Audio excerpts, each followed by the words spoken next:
Hello, hello, hello, and welcome back to the More Money Podcast. This is episode 274, and I am your host, Jessica Morehouse. Welcome back to the show.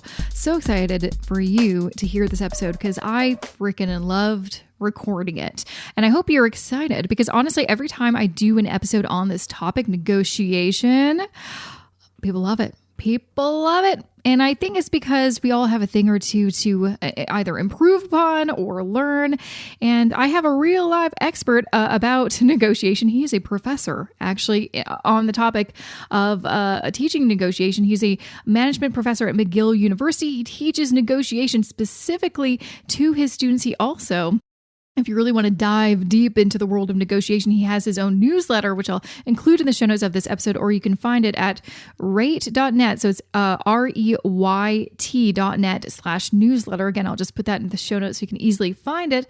But we have such a great episode because not only does he really know what he's talking about, but he talks about negotiation in a way that I think more of us are comfortable with this type of negotiation. When you think of the term or even the act of negotiation, don't you usually think about some movie where someone's like aggressive and gruff and it's like, oh, well, I'm gonna, get my way, I'm gonna manipulate them so they're not even gonna know what's happening. Yet that is not effective in reality, and it's a terrible way to negotiate. There's much better things that you can do to make sure that when you are, interviewing for a job, how to get the amount of money that you want, because you deserve to be paid your value. Or when you're like, for me, I don't have a traditional job, but because I'm self-employed, I work with a bunch of brands. I have to get sponsors for this podcast, for example. I have to negotiate all day long. I negotiate probably once a day. And so for me, experience has definitely helped, trial and error. But he also has some really good tips that I'm going to try out myself. So anyways, who do I have on the show? I don't think I've even mentioned his name. Terrible podcast host. I've got Jean-Nicolas Reyt, that's spelled Reyt, and he is the assistant professor of organizational behavior at McGill University. And he teaches people how to negotiate and how to negotiate in reality in not a super cringe way. And so you're going to really I know you're going to pick up some nuggets for this episode, so I can't wait to share it with you. But before I do that, here's just a few words I want to share about this podcast episode sponsor.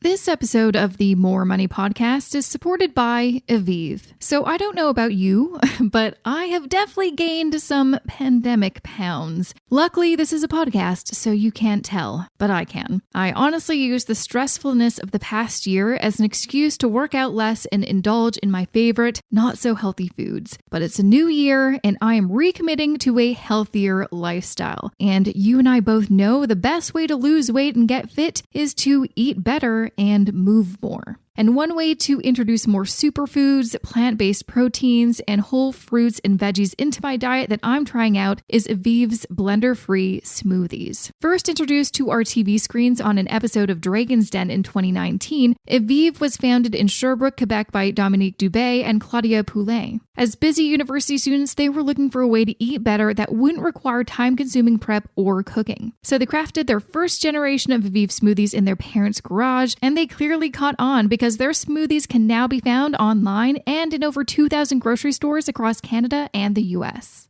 To try it out for yourself and to get a bit of a discount, visit jessicamorehouse.com/Aviv. That's EVIVE. And use code JessicaMorehouse10 to get $10 off your first order. Once again, visit jessicamorehouse.com/Aviv and use code JessicaMorehouse10 to get $10 off your first order. Welcome to the More Money Podcast, Jean-Nicolas. I'm so excited to have you on the show. Thank you so much for having me. Absolutely. So you work for McGill University. You're a professor, and you are basically an expert when it comes to negotiating, something that I don't think I'm an expert at. So I'm very excited to have you on the show. I want to glean some of your expertise, and I'm sure so do my audience members. So before we kind of get into the thick of it, I'd love to know, how does one become a professor and really just focus on the art of negotiating? How did you get into this kind of career path? So it's really interesting. I started after I had my PhD in organizational behavior, which is a discipline in management. I got hired at McGill University and I started teaching organizational behavior classes. So it's basically sociology and psychology applied to employees and businesses. And after a couple of years of teaching that class, I was offered to develop a negotiation class. And I said yes immediately because I thought it was an amazing opportunity. I was always very intrigued by negotiation. So negotiation is really stemming from organizational behavior in a lot of ways, because you look at, people's self-confidence and assertiveness and their motivation to negotiate and all that stuff. So I started teaching negotiation in our MBA program, which was very challenging the first time. I think it took me a semester to realize really what students were expecting from me in terms of negotiation. I think I was expecting my students to be more on the aggressive side when it comes to negotiation, and maybe like very excited about negotiating. And I think a lot of them were actually taking the class for the opposite reason, which is they were a bit nervous when it comes to negotiating. Yeah.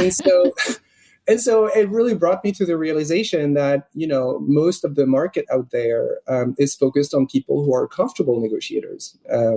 And so I really had to develop an approach where before I could teach negotiation techniques to my students, I had to motivate them to and feel confident enough to show up to the negotiation table. And that's important. I mean, a lot of studies show that, it's been shown consistently, and I also have studies on my own that show that most people don't negotiate their job offers. Yep. It's around 60%. And you would think, right, it's like the one thing that has like such a high return on investment, right? Yeah. Negotiating your job offer. And even it doesn't even have to be about salary. It could be about different things. But people are just very, very worried about it, and they prefer to avoid salary negotiation, but they regret it. They don't feel good about it. So I think, I started working on what I call negotiation self-defense, which is techniques, for students and for young professionals to feel more comfortable negotiating, and also to know how to deal with aggressive negotiators, because there are a lot out there. And I've really enjoyed it. It's become such a meaningful part of my life to teach negotiation. I really, really enjoy it a lot. Yeah, like what you said, only once have I negotiated a salary before starting a job, and it was only because they said that they were going to give me this one salary. I get the contract, and it's lower than what we'd agreed upon. So it was more just being like, "Hey, you're trying to stiff me." It wasn't actually being proactive and being like, "Oh, well, let's play the negotiation game. Let's try to see, how much salary bump I can get from you." And I wonder, where does that stem from? Like for me, I think the reason is negotiation was never talked about in my family, in school. I mean, there was never a class that I was aware of that talked about that, or maybe there was and I just wasn't aware of it. My friends never talked about it. And so I didn't even know that when you were in an interview for a job, that is something that you're supposed to do. I always just assumed that if they told you, okay, this is the salary, then you would accept it. And that was obviously my big ignorance. And obviously I left a ton of money on the table. Where do you think that stems from, that lots of people don't even think to negotiate when it comes to specifically their job? I think companies employ a bunch of negotiation suppression techniques because they're trying to streamline their recruitment process. I mean, at McGill, a lot of our students go into consulting or into accounting or finance. And because these companies deal with big numbers, I think they're trying to give an impression that it's almost inappropriate to negotiate, or you shouldn't do it, or it's a lot riskier than you think it's going to be. So I think there is a big part of it. I don't think it's a good idea. I think companies shouldn't be doing that. I can tell you that my students who feel like they should have negotiated but didn't because they felt pressure not to, they're not happy about it. They don't want to stay in that company. So it's really, you can't win, doing things like that. And then I think there is also a very, very strong, conflict avoidance in the younger generation. I think they're very much more collaborative, which I think is a great thing. But so that means, that the knowledge that's out there for negotiators has been mostly developed by, law enforcement people, hostage negotiators, lawyers, who maybe naturally are more on the aggressive side or more on the approach side and less on the avoidance side. And so I think, if you pick up a book or if you look on the internet about salary negotiation and you browse through the results, you'd be lucky to see if they even mention that you might be nervous. They go directly into telling you like about your posture and your preparation and all that stuff. And it's not very useful, right? If you're still wondering if like it's even appropriate for you to negotiate. So I think it's a lot of different things that go on, but definitely the result is that people are very worried about negotiating. There are also a lot of wrong assumptions on what negotiating is. I'm always very worried when people tell me they're great negotiators. Always very worried because you don't know what they mean, but a lot of time it means they're sharks or they just like to haggle or things like that, which really, all of these aggressive negotiation techniques or all of this really focus on like tense negotiations and like difficult negotiations. It's just because it's police officers writing these books, like that's their work, or lawyers. But my students, that's not what they're faced with, right? They're not in a hostage situation. They're just trying to like ask for what they want. And a lot of times it's just more difficult than it sounds. Yeah, that's what I want to kind of start talking about is what does negotiation actually mean? Because I think a lot of us have preconceived notions. I certainly do. When I think of that term, I ultimately think about like a TV show or a movie where someone is, being very aggressive. And those situations are totally inappropriate to bring into like a job interview situation, right? But that is kind of what we think that's what you're supposed to do, right? You're supposed to hardball and it's all about getting what you want and all that kind of stuff. But that doesn't sound realistic or applicable to regular lives and regular people like you and me. So what does negotiation mean, or what should it mean? How should we kind of change this definition in our minds? Sure. So, I think the main starting point is just to accept that negotiation is trying to resolve conflicting goals. And, as humans, we have conflicting goals. You want to be paid a certain way. They want to pay you a certain way. And there is a conflict, right? You disagree. I think, in conflict resolution, the worst thing you can ever do, most of the times, some reasons it can happen, but the worst thing you can do is avoid negotiating, resolving the conflict. And so what you're trying to do is you are trying to convince the other person, right, that you achieving your goal is important. And so that means, being relatively assertive about what you want, but it doesn't mean being aggressive. It just means, asking for what you want, making a case for it, listening to their argument. Then you see if their argument makes more sense. You take time to think about it and you make a decision. It's really a very, very simple process. It's just that I think we tend to believe that negotiation is like this really, really risky thing. I have so many students, and I don't know where this comes from, so I don't know if you know, but my students, they keep telling me since day one I started teaching negotiation my students have been talking to me about what if they take away the job offer. Yes. I used to think the same. Yeah. I hear that all the time. I used to be afraid of that. I've never experienced it. I don't know anyone who has experienced it. And I don't know where we get this idea, but that's 100% something I used to think about in job interviews. It's like you're just trying to get the job offer. And I don't know, to my background being a millennial, and also, being in my 20s and graduating university in 2009, I was just happy to get a job, so I could move out of my parents' house. And I feel like even though that was so long ago, I have still some of that with me. So even for me, even though I don't work for an employer, work for myself, I'm negotiating all the time with, brands, companies, on projects to, like you said, kind of get what I want so I can achieve my goals. And I'm still not perfect at it, but there's still something always in me being like, oh, you should just say yes. You should just feel grateful for getting this opportunity and all that stuff. I don't know where that comes from, but I know a lot of people have the exact same feelings that I do. It's interesting because before I even started teaching negotiation, I was running this simulation in my organizational behavior class, which was negotiation simulation. And I would have students, half of them would play the role of an employer and half of them would play the role of a candidate. And they each had like a matrix of gains, like you get that many points if you obtain this, or that many points if you obtain that. So that means, you could see quantitatively, you could see if people were getting points or not, if they were leaving points on the table, all that stuff. So of course, students go straight for like the aggressive method. And what you see is that, nobody really wins, they don't collaborate. There's just a bunch of opportunities are missed, of expanding the pie for both. But what's really interesting, even beyond that, is that I consistently used to find, I still find it when I run it with other crowds, but I would always find that the employer would get more points than the candidate. And so I was like asking them every time, like, why is that? And my students always told me, well, I'm the candidate. And I'm always telling them, like, what is that supposed to mean? And they tell me, well, I mean, I'm lucky they're offering me a job. They're the employer, like they're the ones with power. And I always tell them, but not in this simulation. In this simulation, you had as many points. Like you did this to yourself. There was absolutely no reason you wouldn't consider yourself an equal to the person who's trying to recruit you. They want to recruit you. There is no reason you have to bow down. You can just be asking about, ways to expand the pie, asking for things that could be an opportunity for you and an opportunity for them.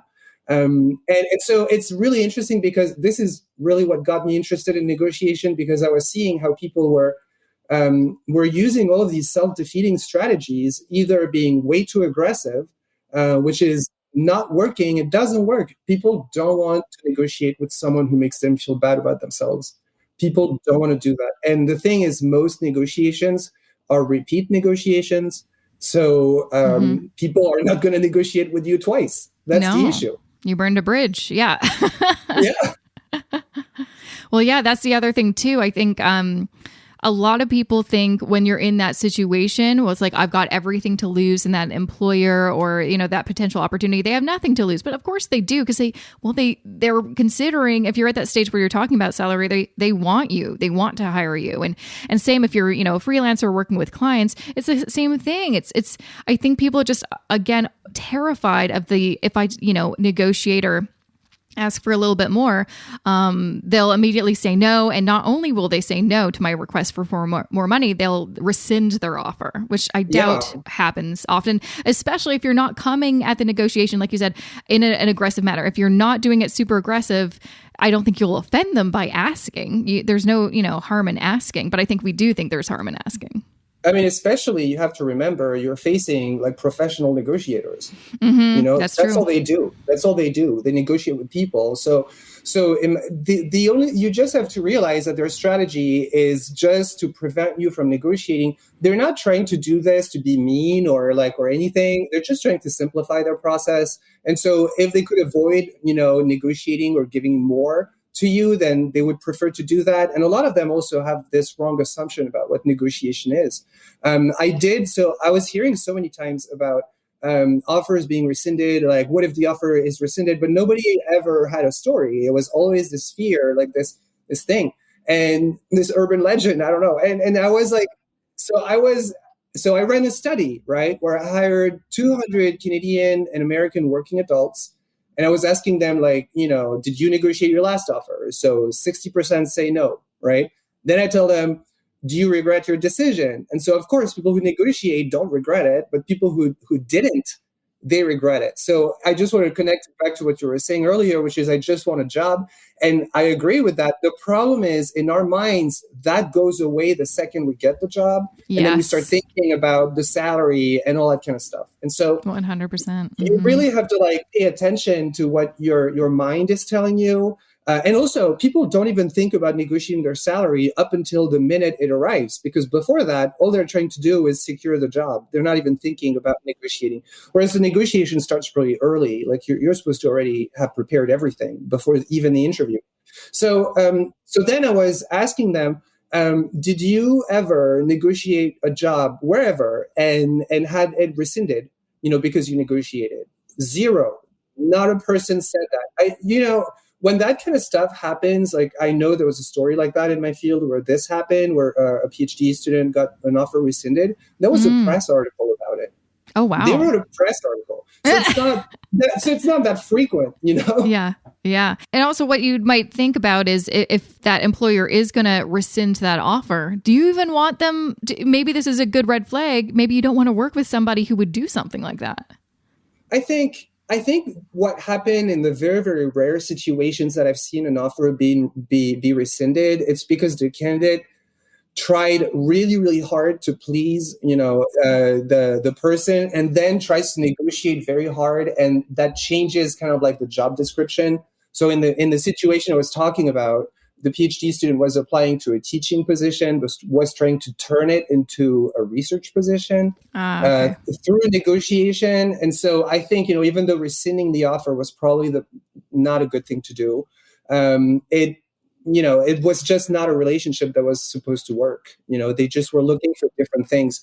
But yeah, I agree with you. If you have an employer, right, who's behaving irrationally and like rescinding an offer because you're asking for something, then you probably wouldn't want to work for that person. And I know people say, but I need a job. But I can tell you, you're not going to keep that job very long.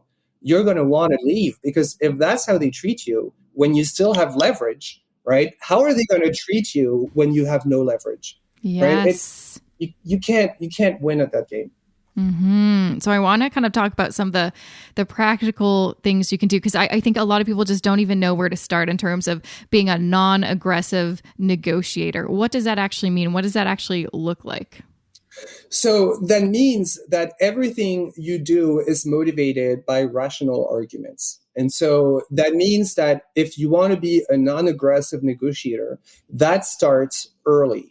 And so that starts at the beginning of your job search, meaning you need your goal has to be to have several offers, at least 2. That's the best leverage you will ever have. It's having a good alternative, and you don't need to be aggressive if you have a great alternative. I know people tell me, oh, but like, I don't know. I don't know if I can have another offer. And I tell them, you need to continue searching until you have one. It is very important. And it's also how you can make the best decision for yourself. I understand that, on the job market, a lot of times, at least for my students, once they have an offer, they kind of stop, their search. But it's something that needs to be continued. And I understand it's difficult, but the reality is that's your biggest power in a negotiation, is having a great alternative. But even if you don't have a great alternative, you do research. And so many of my students or young professionals tell me that, they don't know, like they're so worried about negotiating. And I tell them, like, what's your market worth? Like, what do you have in terms of data point, in terms of market worth? And they tell me, like, I don't know. And so, so basically you're going to let, the employer gives a number first, which is not really a good idea. If you could give a number first, it's probably better. But then, so they're going to give a number that you're going to find too low. Like, I can guarantee that you're going to find it too low, because people like this like illusion.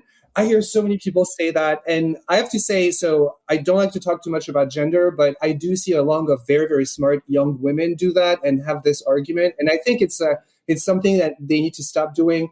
It's thinking that I'm just going to accept a low salary now, but if I do a good job, if I'm nice and I do a good job, they're going to increase my salary. Oh yeah, I used to think that. And how many promotions and raises did I ever get? 0. Exactly. I got 1 raise, and it was very minimal. Here's one story of me actually sort of negotiating, and I guess sort of well.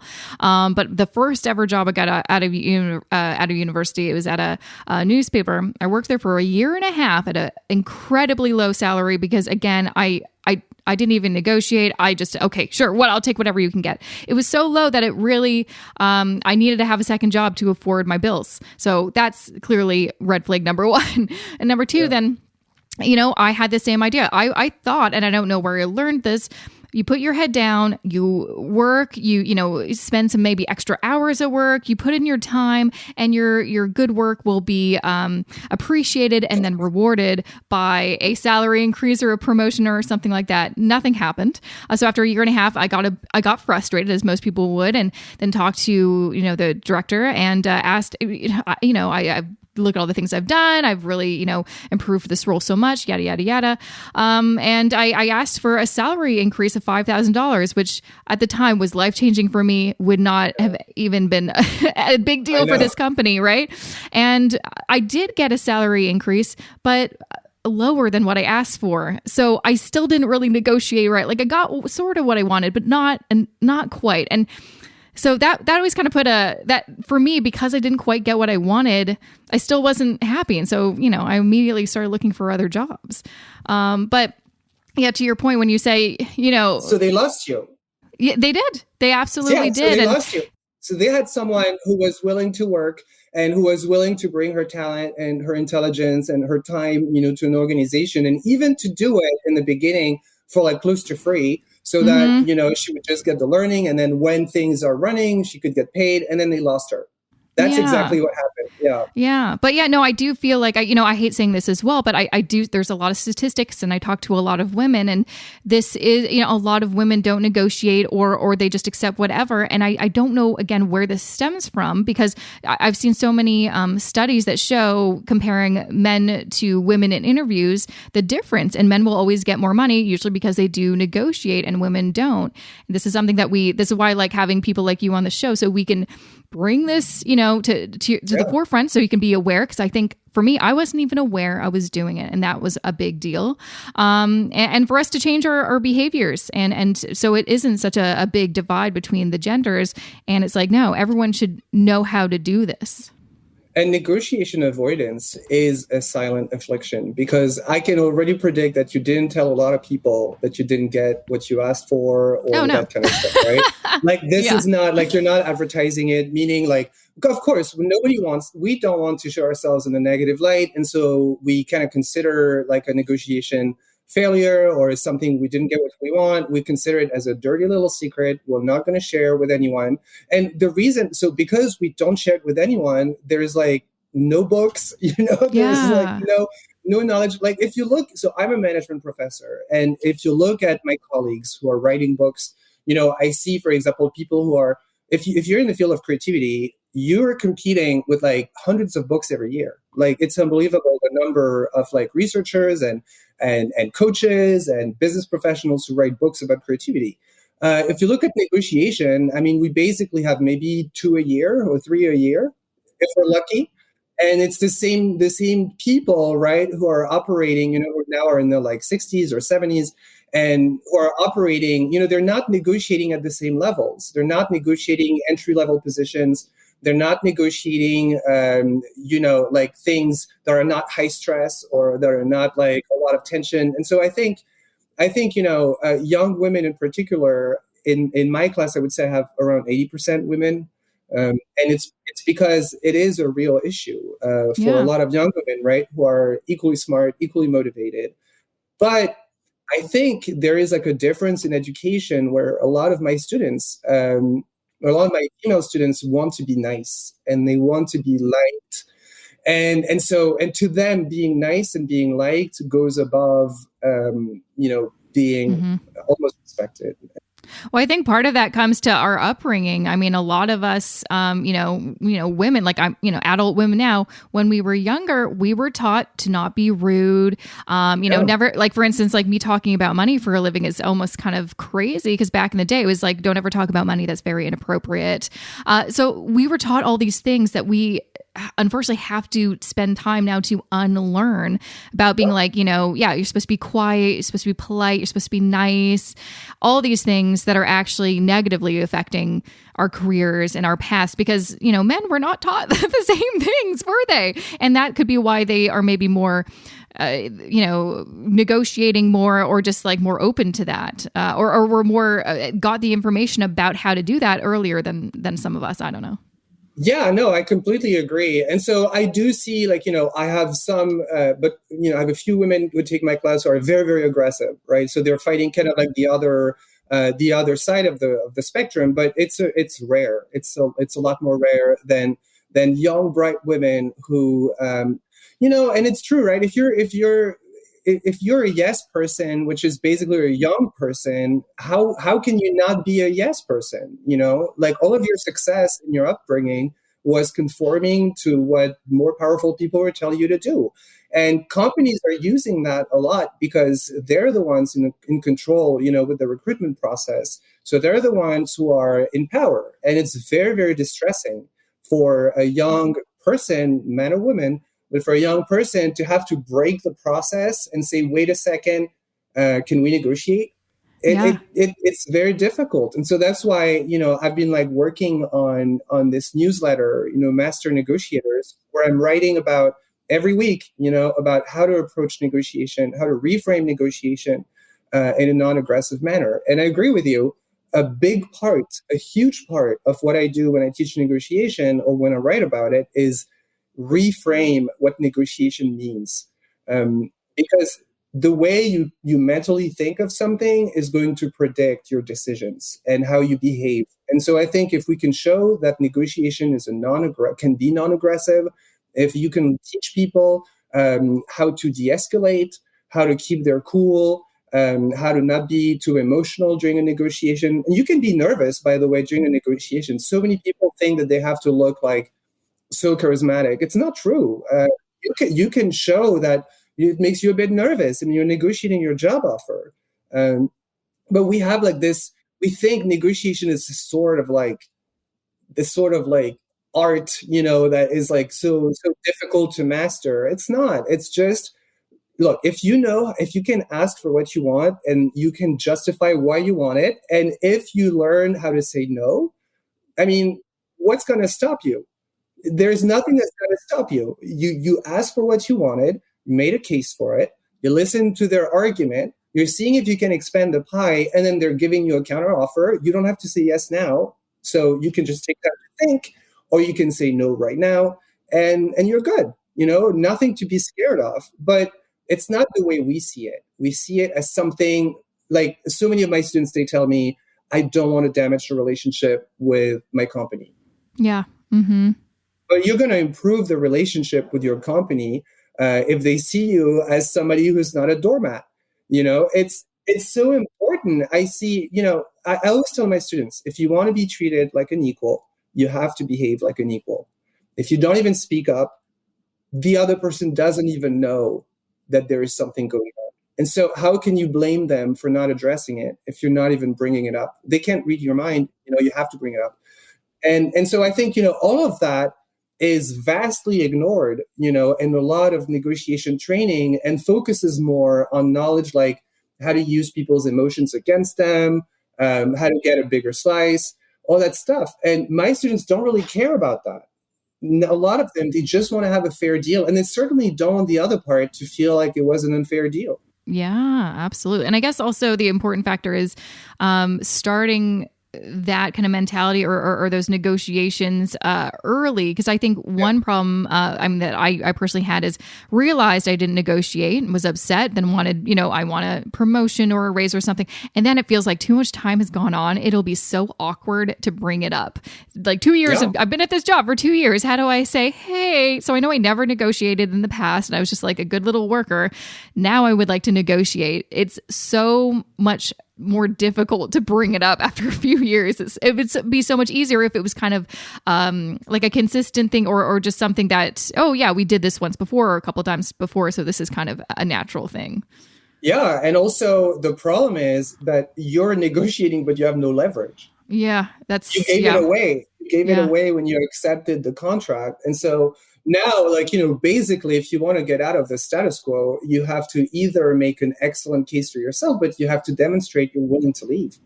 Because otherwise... Well, I was just going to ask him, what is the way to get leverage once you've kind of lost it, once you have the job? Because I feel like, most people assume, well, I guess I'm going to have to search for maybe another job, maybe get another offer and bring that on the table. But of course, I did that to my last job and it didn't really I ended up quitting, not going to the new job. It worked out in the end. I now work for myself, but it is one of those things where it's like, I think a lot of people think, because again, we see this in TV and movies, you bring another offer and then finally your company is going to be like, okay, we don't want to lose you. And they may actually be fine losing you. And that's something that you're going to have to be okay with. I've seen it happen like time and time again, which is also people. So if you don't have leverage, right, your only way is either to make like an appeal to the person, really showing them how the situation is unfair. So you can show, for example, how you're underpaid compared to other people at the same role. You can bring up that information and you can still have some leverage, right? But I think the real leverage you're going to get to really become a priority to someone who's been underpaying you for years is to have a competitive counteroffer. And I know people don't like to hear that, but here's what I hear. Here's what I see time and time again. You go in the job market, you get a counter offer, and you realize the other company is going to treat you a lot better, and you just go there. The truth is, you don't owe people to just like be underpaid. You don't owe people anything. You owe yourself and your loved ones, to support whoever you need to support and to be a productive society member. And everybody has to deal with their own stuff. And the employer is like trying to force you not to negotiate shouldn't be your problem. I know they're trying to do that, but you really only have one option to do it, which is before you sign the contract. It's the only time you're going to have leverage. Yeah. I mean, I think that's such an important thing to remember, especially since I feel like the whole kind of environment of like work cultures has shifted so much. Like you see so many companies being like, we're not a company, we're family. No, you're not family. You're just a company. But I think that is a tactic they use to make you kind of feel guilty about leaving or even considering taking another offer. But like you said, the most important thing you need to do, and it's not a selfish thing, it's actually a self-care thing, is to, maybe if this work environment isn't working out, if they're underpaying you and undervaluing you, then you have to go somewhere else. I'll say right now, I mean, I've worked at lots of different jobs over the past several years. I've never regretted leaving a company to work for another company. Even if like the new company wasn't amazing, it was still good to have that change. Because if you're already like kind of checked out at work, it's not going to get better if you just stay there. Yeah. And so sometimes I hear, I have like older, MBA students who tell me like, yeah, but like I'm married, I really need this job. And I always tell them like, then you should start negotiating. Then it's even more reasons to negotiate, because you're not negotiating just for yourself. You're negotiating for your whole family. And it's been shown by research, by the way, that when people are uncomfortable negotiating, it's a lot of times it's because they feel greedy or they feel like, they shouldn't negotiate. But it's been shown in terms of gender that women who are primed or put in condition to think they're negotiating for somebody else are a lot more assertive. So that can help. Interesting. So instead of thinking about I'm doing this for me, it could be like I'm doing this for my family or my future or some like having sort of a bit of an external kind of thing. Yeah. Actually, that's very true. I feel like a lot of us, like myself included, if it is something about like protecting my family or something, the tone definitely changes, So that's fascinating. I always use it whenever I have like a young mother or a young or married student or something like that who's very nervous about negotiating. I always tell them right before, like, don't forget, you're not doing this for you, right? You're doing this for your kid. And I know that mothers, like, it resonates with them. Mm-hmm. They will switch their mindset. You want to be nice and you want to be pleased, but not if it hurts your kid. That's for sure. And so that works. But I think it's the kind of things, there's also research showing that if women see a negotiation as asking and not as negotiating, they tend to be more likely to negotiate. But I think, these things over the years, I think they're nice little tricks. But I think the best way is to really tackle misunderstandings about negotiation so that you can reframe what it means and you can really take the benefits throughout your life, not just having to use mind tricks to make it work.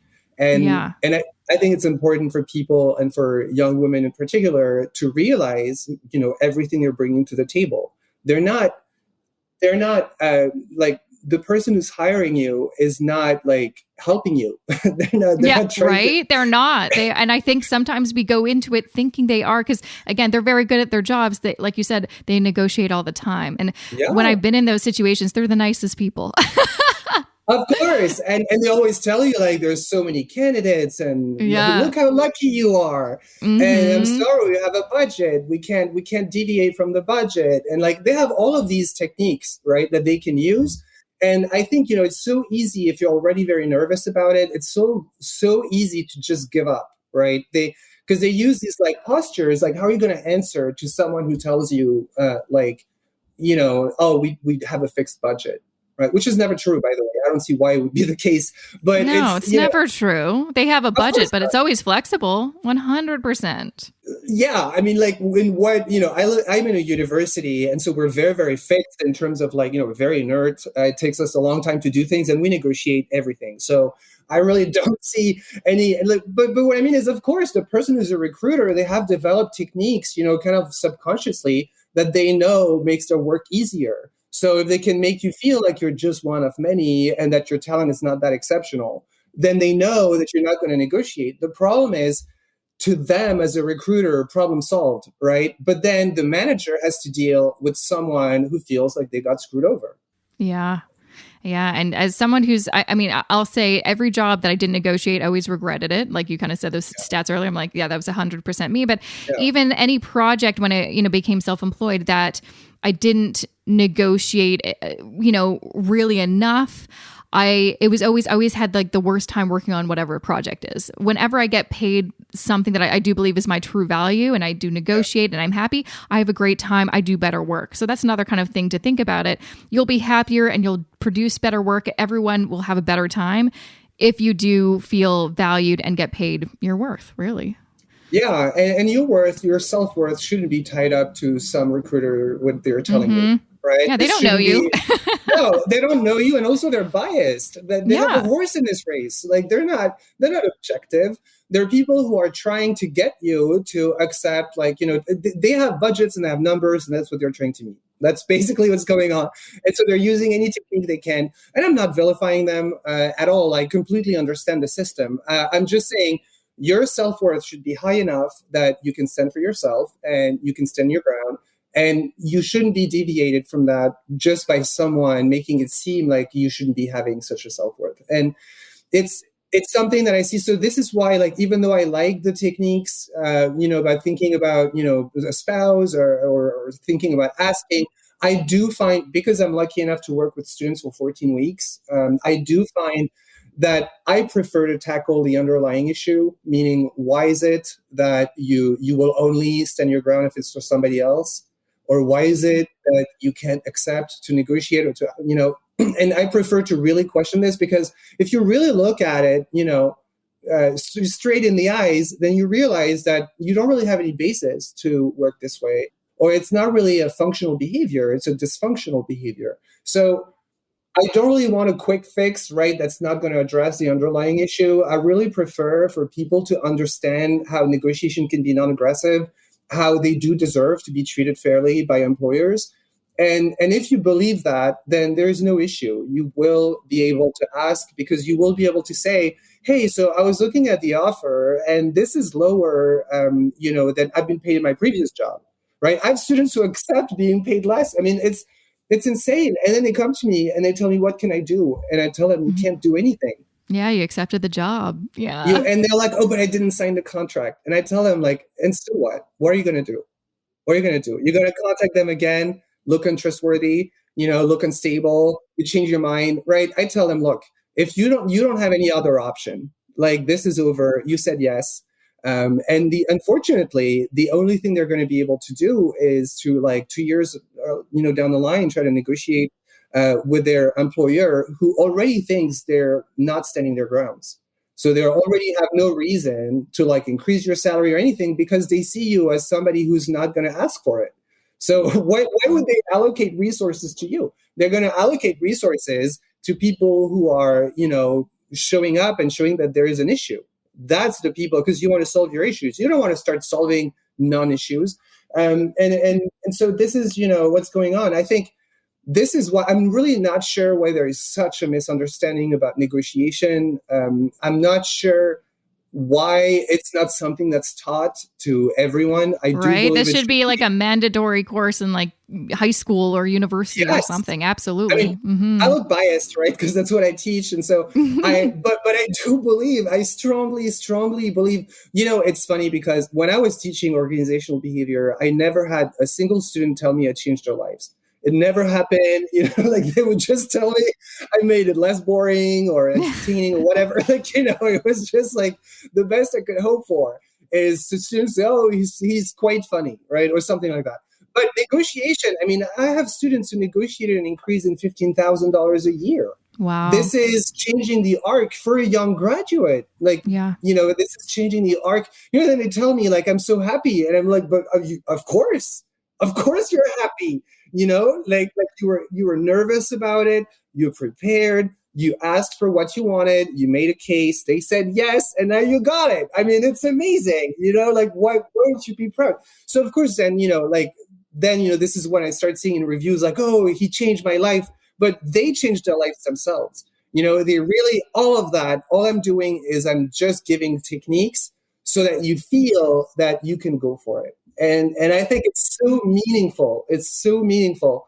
A lot of times, I think in management, we wonder like how we're helping the field. And I do think that helping people to become better negotiators should be a priority. It's so important. It is so important. Absolutely. So I guess not everyone can sign up for your course. I feel like I want to sign up for your course, but I suppose you have to be in an MBA program or at a student at McGill. Or an undergrad. So I also have, I created this newsletter that I called Master Negotiators. It's on my personal website. And I publish every week. I publish my thinking of negotiation and practical tools on non-aggressive negotiation methods. And so the goal is really, I'm also thinking about creating a place where people can practice their negotiation skills with simulations. I have a lot of simulations that I can use. And I think, if there is an interest, it's something that I would love to do. But yeah, I think I'm trying to bring a different voice out there about negotiation, and I'm trying to focus on people who are nervous about negotiating, because I think the other ones, right, those who seek negotiation and are really excited about it, they already have books to read. They already have stuff to read, and they're good. But a lot of people want to make sure they don't get screwed over by negotiators like that. And so this is what I'm trying to do, which is, really show all of these methods to help people be more confident in their negotiation. Amazing. Well, I'm so glad I had you on the show. I know so many people are going to get, for even for me, I'm going to sign up to your newsletter, because even for me, as someone that I sometimes forget how often I negotiate, every single contract I sign for, a project is a negotiation, and I never want to get complacent. So I'm going to sign up to your newsletter and see if I can learn a thing or two, right? Because, it's also a way, I think negotiation is definitely something that needs to be on your mind throughout your life, because everything, I know it sounds so common sense, but it's true. Everything is a negotiation. And I know, for example, people at work, so many people don't know how to say no. They just don't know how to say no. And people around them know that. So they just like keep piling up work on them.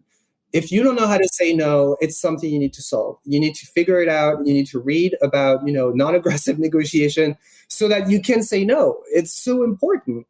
And it's crippling. It's crippling not to be able to know it. But I think it's something throughout your life. And so I think it's something to be thinking about. It has to be always something you consider, so that every opportunity you get, right, which doesn't have to be about money, it can be about anything.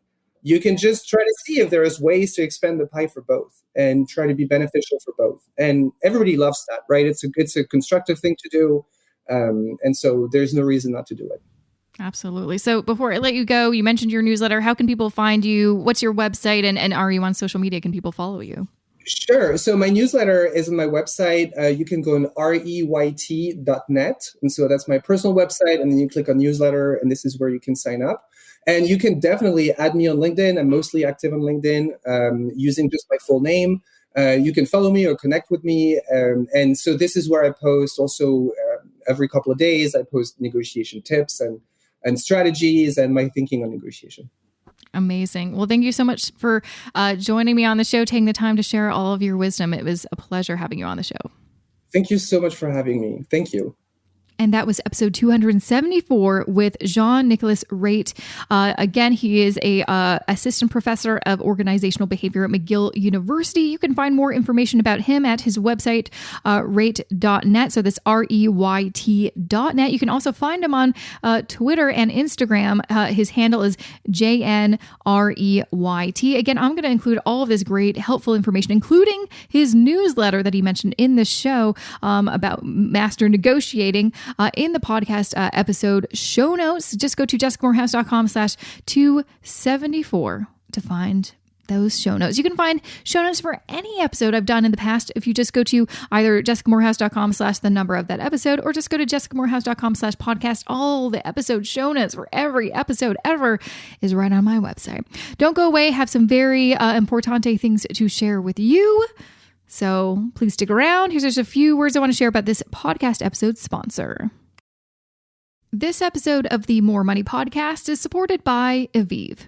Are you looking for a way to eat better without sacrificing a bunch of time to meal prep and cleaning your blender? Like me, because I absolutely hate cleaning my blender? Then you may want to try out Aviv's smoothies. These smoothies are superfood packed, certified organic, vegan, and all tested and approved by nutritionists. Not only that, they take just 30 seconds to make and are budget conscious, priced between $5 to $6 US per portion. Not only that, there are 14 flavors currently available, each boasting ingredients targeted for brain support, glowing skin, detoxification, and boosting energy, among other coveted benefits. If you're like me and are looking for a way to eat better this year, I'm not joking when I tell you I've gained a good 10 pounds since last March, which I'm currently working to shed, then try out Aviv smoothies, which are currently available in Canada and the USA. And to get a bit of a discount, visit jessicamorehouse.com/Aviv, and that's EVIVE, and use code JessicaMorehouse10 to get $10 off your first order. Once again, visit jessicamorehouse.com/Aviv and use code JessicaMorehouse10 to get $10 off your first order. Okay, so as I mentioned at the end of last week's episode, and just some special info, secret info that I'm sharing exclusively with you because you listen to me on the show, I have another exam coming up. So as you may remember, if you're a longtime listener, back in September and October, I did 2 exams to finish and complete the Canadian Securities course, a meaty course about investing. Passed, luckily. It was not. Honestly, I still have nightmares just thinking about that exam. It was tough, and also doing an in-person exam during COVID, not fun. That's probably why I was so anxious. I'm like, I could fail and I could die. Not something that I want to repeat of, which is why I'm doing, luckily now, the CSI has proctored exams that you can do in the comfort of your own home. So that's what I'm doing. But anyways, it's coming up next week. So I just want to tell you, I'm doing another exam for this course called Financial Planning 1. It is one of several courses I will be taking to eventually become a certified financial planner. I'm sure it's going to honestly take me like a year or 2. It's going to take me more than a year. What am I talking about? I feel like I probably won't finish this for a little while, like the entire kind of path to become a CFP for a little while. So I'm going to tell you about my experience as I am on the journey along the way. Anyways, it's next week. So if you can, or is it, wait, when is it? Let me check my calendar. When is it? Jessica, when is this exam? It's this Friday. So is this Friday. So if you can send me your good vibes, like virtually to spiritually, in the air, over the cloud, whatever you want to do, I'd really appreciate it. It worked for me last time because I somehow passed the CSC exam. And so if you can send me your good vibes, that'd be cool. I won't be able to share the results for a few weeks because I'm sending this in batches to my podcast editor. Yes, I've got one. I finally got one. It took me almost 6 years to hand over the reins.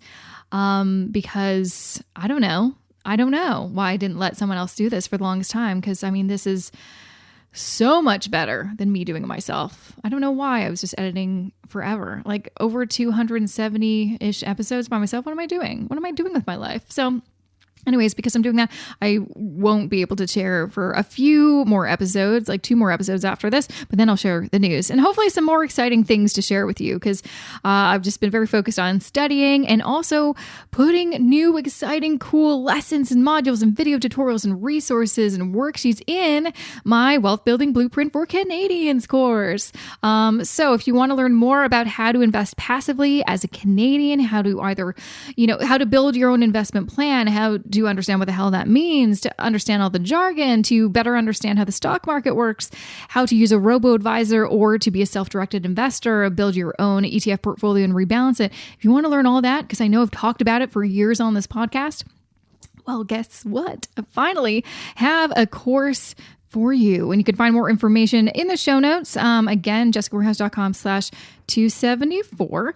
But you can also just go to either my main website, jessicamorehouse.com, or go to jessicamorehouse.com/shop. There will be information there. Also, just to remind you, if you're looking for a budget spreadsheet, no matter your situation, if you're self-employed, employee with a side hustle, or an employee, I've got a variety of budget spreadsheets that you can download on my website. jessicamorehouse.com/shop is where you can find all of that.